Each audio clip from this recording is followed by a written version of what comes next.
Hi there and welcome to this week's edition of Top End Track Talk. I'm Andrew O'Toole and today we'll be previewing this coming Saturday's meeting here from Fanny Bay in Darwin, which will be the 14th of December. This is the last of three successive weekly meetings run in the Top End during late November and December, and the final meeting before Christmas. It has attracted a competitive 5-race card and 42 horses are expected to go round this weekend. Once again, we have 10 riders in attendance, with Hannah LeBlanc again back from Victoria, and senior Queensland rider Cecily Eaton are also visiting. The first of the 5 races is timed to jump at the mid-afternoon time of 2:47 p.m, while the last is scheduled for 5:14 p.m. In the opener, the 4th heat of the Ladbrokes Wet Season Series, which is a 0 to 64 event over 1,300 metres. My numbers are 3, 5 and 4. Going in with number 3, Sabor, from the Informed stable of Jason Manning, and of course to be ridden by Vanessa Arnott. Sabor has only had the 3 starts in Darwin, and its last start effort was really good behind Mr. Have a Chat. That was in 0 to 70 grade. So dropping in grade here is Sabor, and going up in trip, which I think will suit. This horse has had 7 starts at the 1,300 for 2 wins, a second and a third. And I thought in this smallish field, Sabor was the way to go. So number 3 on top for me. Ahead of 5, Tricky Mickey, racing well for the Phil Cole team, and Cecily Eaton takes the mount. A winner 2 starts back. It hasn't been out of the first 3 in its last 5, Tricky Mickey. So really going well, a consistent type. And that last start effort behind Polarising here on the 29th of November was a good effort, even though beaten 3 1/4 lengths. Putting it in for second, and my third selection, number 4, Prince Reuben, trained by Gary Clark, and Adam Nichols in the saddle. I was a bit disappointed with this horse when he last raced. That was just a week ago. He finished 3rd behind American Jazz, but I thought he had his chance, and I thought leading into the race he was the horse to beat, but he was slightly disappointing, but Clarkey wouldn't be backing him up a week after that if he wasn't happy with the horse, so we'll give him another chance, Prince Reuben. So numbers in the first, 3, 5 and 4. The second's the DTC members' Christmas party after the last handicap. I'm sure there'll be a big turnout for that, as there always is each year. This over the 1,300 as well for the 0 to 58 gallopers, and my numbers here are 1, 2 and 3. We've tipped him on top, certainly his last 2 runs, or his first 2 runs back this campaign. Number 1, Rhesus. He's finished second on both occasions. He was very unlucky first up. Now last time out I thought he had his chance behind Devil's Delight, but went down by 0.2 of a length. Devil's Delight just held him securely all the way to the line. Going up in trip will suit him though. That was 1,200 last time. The 1,300 will be better for him. And Raymond Viger, who's been aboard the last twice, retains the mount. So got him on top here. Give him one more chance to break through. In for second, number 2, Kessler. Racing well for Angie Forster. And Vanessa Arnott's got a good rapport with this horse. Has won 2 of his last 3, Kessler. The last of those on Melbourne Cup Day, beating Rebellious Hope. And Kessler has been given plenty of time between that run and this, so I've got it in to run second. And in for third, number 3, Hotham English, trained by Ella Clark, Aaron Sweeney aboard. Does a few things wrong, Hotham English, can miss the jump and get back in its races, but certainly its last start effort when hitting the line with gusto behind Canada Bay was good. If it does everything right this time, I'm sure it'll be right in the mix. Numbers in the second are 1, 2 and 3.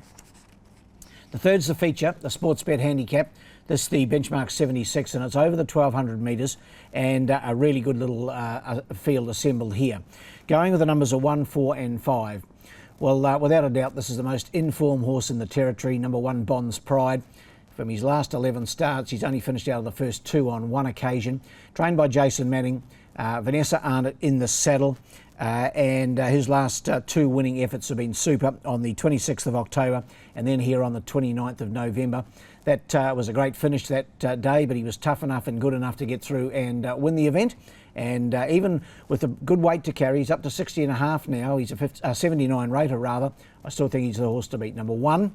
Ahead of number 4, Son of Bilski, trained by Chris Nash. He finished 4th behind Bond's Pride last time out and was only beaten less than a length. He's better known over more ground than this, of course. He won the St Pat's Cup earlier this year, but he's actually racing really well at the sprint trips. And Hannah LeBlanc rides, takes 2 kilos off his back, so he goes around here with 55 kg. So he's quite well off alongside Bond's Pride, who has 60.5. Putting him in to run second, and in for third, number 5, Mr Cashman. He was the runner-up behind Bond's Pride last time out. Jared Todd goes back aboard. His last 3 starts, or his only 3 starts since resuming from a long break, have been a 4th, a 3rd and a 2nd. So he's on target here for maybe a winning turn. Numbers in the 3rd are 1, 4 and 5. We go to the 4th. It's the tab we're on handicap.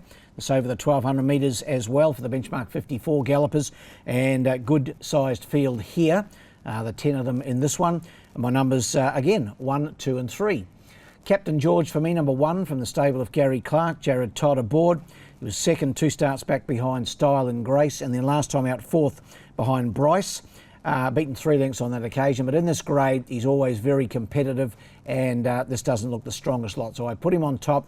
Ahead of 2, Swing with Junior, trained by Chloe Baxter. Raymond Viger aboard. Last 2 runs have been good. A 3rd to Envenomate in 0 to 76 grade, and then in 0 to 76 company finished 5th behind Kerrioth, but only beaten 5.7. This is way back in grade to a benchmark 54, so I have to have Swing with Junior in the mix somewhere. And then for 3rd, number 3, Motivated Miss from the Manning team. Vanessa Arnott aboard. 2nd up here. First up, I thought she'd raced really well, and she was slightly disappointing, finishing 4th behind Polarising, beaten about 7 lengths or 7.5 lengths on that occasion. But I'm prepared to allow her another chance here.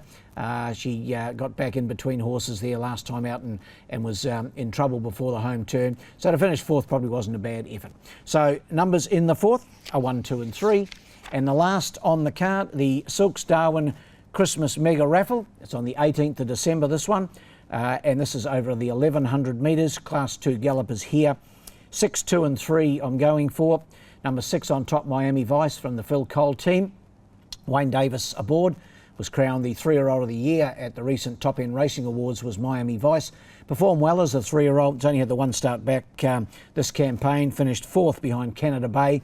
With natural improvement, I think will take plenty of beating here. Has drawn the outside gate, which won't help, but has enough pace, hopefully, to be able to get a spot somewhere handy to the pace and be hard to beat. In for 2nd, number 2, Forms of Fear. Raced here just a week ago for Tayan Holter. He was very above himself, this horse, got very worked up. So hopefully that first up run has just knocked the edge off him. Raymond Viger takes the mount. He's down in grade. He's raced in 0 to 64 here the other day, so back to a benchmark 54. If he turns in a performance that we know he has in him, he'll be hard to beat. Forms of Fear. Let's just hope he doesn't get so on the toe as he did last week. And in for 3rd, number 3, Nike. Won here last week, beating Lucky Dog. And of course, Nike, trained by Phil Cole, and Aaron Sweeney goes aboard this time. Won to Cinderville Road last week. Numbers in the last 6, 2 and 3. Best bet on a tricky sort of day is in race 1, number 3, Sabor. Race 1, number 3, Sabor, my best of the day. Well, the best roughie is in the last. Won't be that rough either, I don't think. Race 5, number 5, Dancer for Money. She was a winner recently and hasn't been going bad at all. I thought she was the best one at odds on the program. Well, that wraps up this edition of Top End Track Talk. We now take a little break from the show with our next preview, the 11th of January fixture. But don't miss the next 2 meetings in Darwin, of course, on the 28th of December, so just 3 days after Christmas, and then another meeting here in Darwin the following week on the 4th of January. So from my production guru, Fletcher Waters, and I, a very Merry Christmas and a Happy New Year. We'll see you back here in 2025. Good luck and good punting.